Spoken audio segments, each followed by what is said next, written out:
अभी तक हमारे यहाँ जितने भी भले वृद्धा पेंशन हो या विधवा पेंशन हो या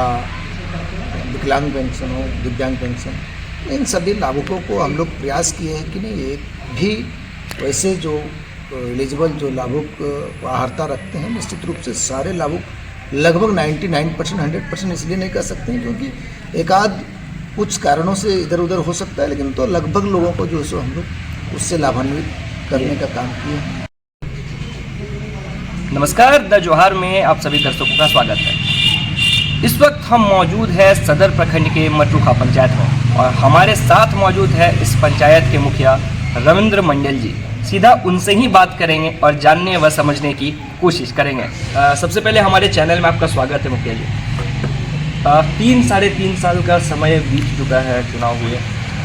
क्या क्या ऐसी सुविधाएं हैं जो अभी तक लाभुकों को पहुंच चुकी है आपके द्वारा? सबसे पहले आपके चैनल के माध्यम से मैं आपके चैनल के सभी दर्शकों को हार्दिक जोहार कहना चाहूँगा। और जैसा कि इस बार जो पंचायत चुनाव हुआ है वर्ष 2022 में, तब से करीबन 3 वर्ष बीतने को है और इस बीच में हमारे कहा जाए तो जितने भी जैसे जो रोड नाली गली तो होता ही है, कुछ रोज़गार से रिलेटेड हम लोग जो सो बहुत सारी महिलाओं को प्रशिक्षण देने का काम किया और स्वरोजगार से जोड़ने का। इसमें तो जैसे मशरूम बनाना, अगरबत्ती बनाना, इस तरह की योजनाओं से हम लोग जो सो लोगों को लाभान्वित किया। साथ ही साथ अभी तक हमारे यहाँ जितने भी भले वृद्धा पेंशन हो या विधवा पेंशन हो या विकलांग पेंशन हो, दिव्यांग पेंशन, इन सभी लाभुकों को हम लोग प्रयास किए हैं कि नहीं एक भी वैसे जो एलिजिबल जो लाभुक अर्हता रखते हैं, निश्चित रूप से सारे लाभुक लगभग 99% 100% इसलिए नहीं कर सकते हैं क्योंकि एक आध कुछ कारणों से इधर उधर हो सकता है, लेकिन तो लगभग लोगों को जो है सो हम लोग उससे लाभान्वित करने का काम किए हैं। और अगर कुछ अगर छूटे होंगे तो निश्चित रूप से हम उपलब्ध कराएंगे। अगर शिक्षा के विषय पर अगर बात की जाए तो शिक्षा के विषय में आपका जो पंचायत है, इस पंचायत में शिक्षा के दृष्टिकोण से देखा जाए तो क्या कहना चाहेंगे? देखिए, शिक्षा के दृष्टिकोण से कहा जाए तो मैं बराबर 2-3 चीज़ों की कमी रही है। हम लोग मांग भी किए हैं स्थानीय प्रशासन से, जो भी विभागीय प्रशासन है उनसे, लेकिन इस पे बहुत कमी देखी जा रही है। कहने का मतलब है कि हमारे यहाँ जो छात्र छात्राओं के जो क्षमता है उसके अनुरूप जो शिक्षक होनी चाहिए, उस अनुरूप में हमारे विद्यालयों में शिक्षक की कमी। अभी एक आप देख रहे होंगे राजकीयकृत मध्य विद्यालय 1932 से संचालित की जा रही है और ये वहाँ पे मात्र अभी 12 मतलब सहायक शिक्षक और ये मिला के मात्र 3 शिक्षक। मातोडी की भी वही स्थिति है और जहाँ लगभग 400 के लमसम में मटरूखा में लगभग 400 छात्र छात्राएँ हैं और 4 शिक्षक 3-4 शिक्षक मिलकर कितने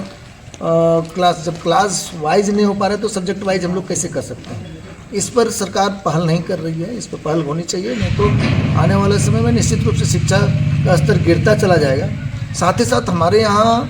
बहुत बड़ी एक दिक्कत है वो उच्च शिक्षा के लिए, यानी अर्थात मिडिल पास तो कर जाते हैं बच्चे, लेकिन उच्च विद्यालय यहाँ नहीं। इसके लिए हम लोग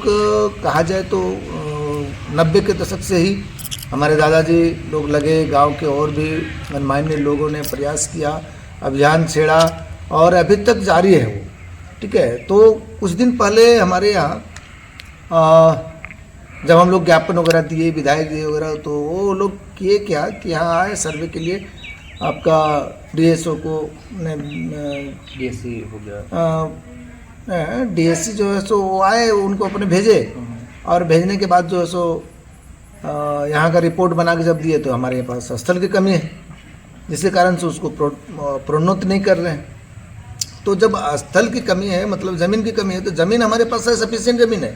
लेकिन अन्यत्र है, मतलब दूसरे जगह स्कूल कैंपस से हटके। और स्कूल कैंपस से हटके मतलब है कि जो फॉरेस्ट लैंड है, लेकिन फॉरेस्ट लैंड के पास जब हम लोगों ने कहा कि भाई जब हमारे यहाँ फॉरेस्ट लैंड है, हम वहाँ खेलते हैं, बच्चे खेलते हैं, वहाँ एक भी पेड़ पौधा नहीं है, तो इस तरह की जब पूरे पंचायत का जो है ज़मीन जो है वहाँ अन्य दूसरे कामों के लिए जब दिया जा सकता है तो निश्चित रूप से जो शिक्षा का स्तर है उसको गुणवत्तापूर्ण या शिक्षा का स्तर बढ़ाने के लिए निश्चित रूप से विद्यालय निर्माण के लिए वो ज़मीन मुहैया करवाया जा सकता है। तो यहाँ कस्माकस में फंसी हुई इस बात को लेकर कि अगर हम डीएफओ साहब के पास जाते हैं तो डीएफओ साहब का कहना है कि मैं विभाग को दूंगा, विभागीय स्तर से डिमांड आनी चाहिए, जब आपकी सैंक्शन हो जाएगी कि विद्यालय की सैंक्शन हो गई तो मैं उपलब्ध कराऊंगा भूमि। लेकिन जब आपका विभाग पे जाता हूँ शिक्षा विभाग में तो वहाँ का कहना है कि नहीं, पहले हमको आप ज़मीन दीजिए तब हम बिल्डिंग देंगे। तो ये तो हो गया क्या कहते हैं भाव भेसरोला कि अगर छुए तो छुआएं, ठीक है। तो ये स्थिति बनी हुई है जिसके कारण से यहाँ के मटरूखा का आए दिन देखते होंगे कि अगर आप लोग यहाँ से जो बच्चियाँ जाती है तो उस दिन एक टीस से लगता है कि बच्ची जब घर से निकलते जब वापस आते तभी माँ बाप का संतावना होता है कि नहीं मेरी बच्ची वापस आ गई। यहाँ से 7 किलोमीटर मतलब कहीं ना कहीं कहा जा सकता है कि प्रशासनिक अव्यवस्था के चलते ये जो विकास का जो कार्य है वो अभी तक रुका। बिल्कुल बिल्कुल बिल्कुल बिल्कुल ये प्रशासनिक अव्यवस्था के कारण जो है विकास की बहुत सारी दिक्कतें आती हैं। अभी आप देख रहे होंगे कि जो केंद्र सरकार से चल के आ रही है आपका 15वीं वित्त आयोग की जो राशि जो पंचायतों को मुहैया कराया जाता है जनसंख्या और वार्ड के आधार पर, तो वही राशि हम लोग डिमांड भी किए थे, सारे मुखिया पूरे झारखंड प्रदेश के मुखिया मिल के डिमांड किए थे कि भाई राज्य स्तर का जो राज्य वित्त आयोग का जो पैसा है, आप तो जो पंचायती राज का गठन 2010 में हुई थी, 11 में शपथ ग्रहण हुई, उसके बाद से आज तक आपका राज्य वित्त आयोग का गठन, जबकि राज्य का गठन हो गया है वर्ष 2000 में हुई है, और 2000 के बाद से राज्य वित्त आयोग का पैसा आखिरकार कहाँ जा रहा है। वो राज्य वित्त आयोग का पैसा अगर पंचायतों को मिले तो निश्चित रूप से पंचायतों में विकास दिखेगा, पंचायतों का चौमुखी विकास हो पाएगा, क्योंकि जब तक राशि आप नहीं उपलब्ध कराएंगे तो निश्चित रूप से, और वो राशि में हमारा हक है, यहाँ के आम जनमानस का हक है, उन्होंने टैक्स का पैसा भरा है, तो उसके पैसा कहाँ गया आखिरकार। राज्य वित्त आयोग का जो पैसा है जो आपने टैक्स के रूप में उगाही किया है वो पैसा आप जनता को देना है, तो वो पैसा आपको देना चाहिए। और अगर देते हैं तो निश्चित रूप से ये ग्राम पंचायत मटरूखा छोड़ दीजिए, हमको लगता है झारखंड के सारे जितने भी ग्राम पंचायत हैं सारे पंचायत एक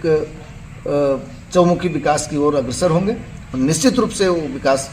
करेंगे। काफ़ी पंचायतों में जैसे कि नल जल योजना सारी पंचायतों में आई है, तो काफ़ी पंचायतों में अभी तक जो पानी का सप्लाई है वो लाभुकों तक नहीं पहुंच पाया। मटरूखा पंचायत की बात की जाए तो नल जल योजना का क्या स्थिति? देखिए यहाँ भी जो स्थिति था पहले जब योजना ठीक संजोग ऐसा रहा कि मैं प्रयासरत तो हम लोग इसका बहुत पहले से थे, केंद्र सरकार इसकी हम लोगों की सूद भी ली और सुने मटरूखा पंचायत को एक नल जल योजना के लिए एक वाटर ट्रीटमेंट प्लांट और WTP का बड़ा सा प्लांट लग रहा है, उसका काम प्रगति पर है। लेकिन इधर 6 महीना से हमने संवेदक को भी संपर्क किया कि भाई काम आप का स्तर देखते हैं दिन प्रतिदिन धीमा चल रहा है, और विभागीय स्तर पर जेई से भी संपर्क किया तो बोल नहीं कि अभी कुछ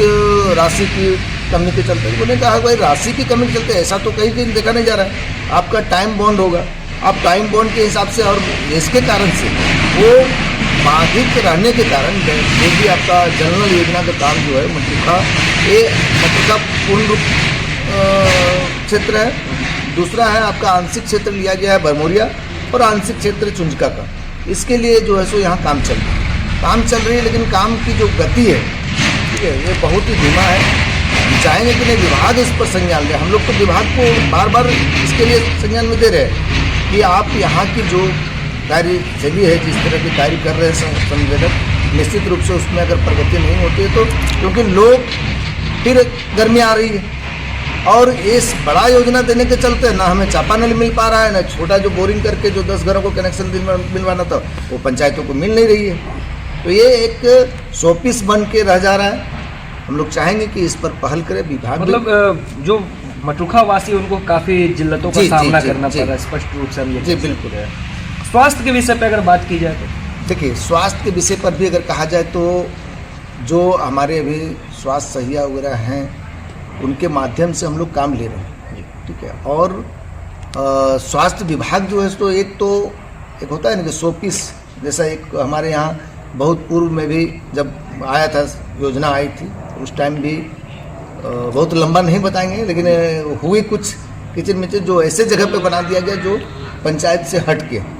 अब बना दिया गया, तो उसका ऐसा स्थिति है सिर्फ बिल्डिंग बन के 100 पीस है। वहाँ हम लोगों ने कितनी बार डिमांड किया कि आप हमारे यहाँ कम से कम एएनएम की एक या फिर तो कुछ एक सहायक डॉक्टर के आप नियुक्ति कर दीजिए, ताकि जो हमारी जो महिलाएं, खास करके महिलाएं जिनको प्रत्येक माह जो है सो कुछ न कुछ चेकअप के लिए, बच्चे के टीकाकरण के लिए जो यहाँ अत्र तत्र भटकना पड़ता है, वो कम से कम हमारे पंचायत में भी उस चीज़ का सुविधा हो जाए। मतलब मैं आपको रोक के एक बात पूछना चाहूँगा कि अगर किसी मतलब कोई गंभीर स्थिति हो जाती है या फिर कोई मरीज जो है वो ज़्यादा बीमार पड़ जाते हैं, तो उस तत्कालीन स्थिति में क्या कदम उठाना पड़ता है? बिल्कुल नहीं, यहाँ से सीधे उनको गिरिडीह ले जाया जाता है, क्योंकि और कहाँ है तो सरकारी अस्पताल तो है, लेकिन वो क्या स्थिति है वो तो हमको लगता है कि कहीं से छुपा हुआ नहीं है। वो सिर्फ रेफरल अस्पताल, रेफर करने का अस्पताल है कि आपको चिट्ठा मिल जाएगा, वहाँ जाइएगा, आप चिट्ठा मिल जाएगा, आपको रेफर कर दिया जाएगा। इलाज के नहीं, बिल्कुल नहीं। वो आपको इलाज के लिए यहाँ से तो फिर अन्यत्र जाना पड़ेगा, रांची जाइए, धनबाद जाइए, जहाँ जाना है फिर यहाँ से जाना पड़ता है। क्या कहना चाहेंगे हमारी जनता को? हम यही कहना चाहेंगे कि हमारी जनता को कि हमसे जहाँ तक जो बन पाए, निश्चित रूप से दिन रात एक करके, एक पैर पर खड़े रह के जनता की सेवा के लिए हम तत्पर हैं। मेरे स्तर से जहाँ तक जो भी बन पाएगा, निश्चित रूप से हमें दिन रात 24 घंटा अगर खटना पड़े तो हम काम करेंगे। तो ये थे मटरूखा पंचायत के मुखिया रविंद्र कुमार मंडल जी, जिन्होंने कितनी साफ तौर पर हर एक चीज़ों को हमें समझाने व बताने की कोशिश की। वही इनसे कई जानकारियाँ भी हमें प्राप्त हुई। दिखाएंगे और समझाएंगे आप लोगों को कि किस प्रकार पंचायतों में जो सरकार के द्वारा जो कई जो महत्वपूर्ण योजनाएं हैं वो आती है, पर वो कहीं अटक के रह जाती है। मतलब हम साफ तौर पर कह सकते हैं कि विभागीय परेशानियों के कारण जो लाभुक है उन तक लाभ नहीं पहुंच पाता है। और अगर मुख्य बातें हैं, स्वास्थ्य की बात करें या शिक्षा की बात करें, तो इन सब चीज़ों को लेकर प्रशासन को काफ़ी अलर्ट होना होगा। पदाधिकारियों को इस पर अपना ध्यान आकर्षित करने की काफ़ी ज़रूरत है। बहरहाल के लिए दीजिए हमें इजाज़त, बने रहिए हमारे साथ अपने सहयोगी राहुल के साथ। द जोहार के लिए केशव तिवारी की रिपोर्ट। आप देख रहे हैं द जोहार। जुबां पर जोहार, दिल में झारखंड।